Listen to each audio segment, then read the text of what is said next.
Alam mo ba, double whammy.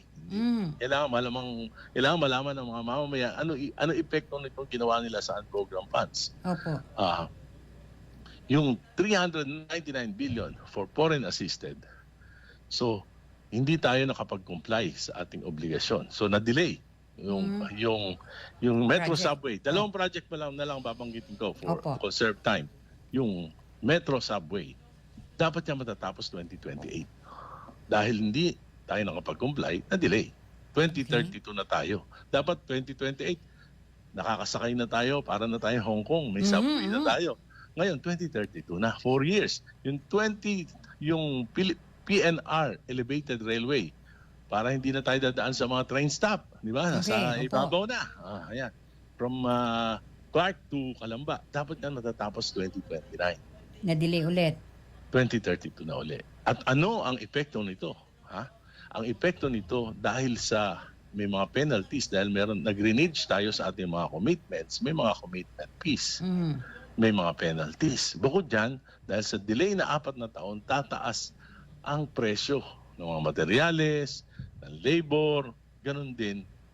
At ayon mismo ito, hindi ito galing sa akin, sa Department of Transportation. Sabi nila dahil sa pagkakadelay na yan, mag-i-increase yung presyo ng proyekto ng 20%. So, paano po yun? 20%.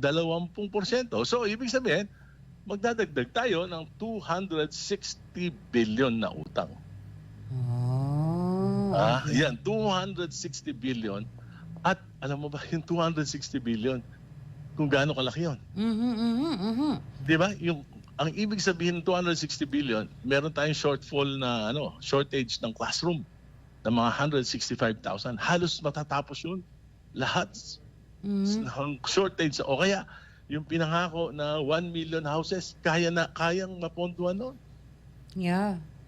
Pero ngayon, dahil lang sa kalokohan at kagaguhan ng paglilipat ng pondo ng mga foreign assisted projects, mahihirapan na naman si Juan de la Cruz ng 260 billion. Okay. Dalawang proyekto pa lang yan. Dalawang proyekto pa lang. Pero yung pong 260 billion na yon na sinasabi po ninyo na nawala, na ngayon ay pupunan ulit, mangungutangin ulit. Additional expenses. Opo.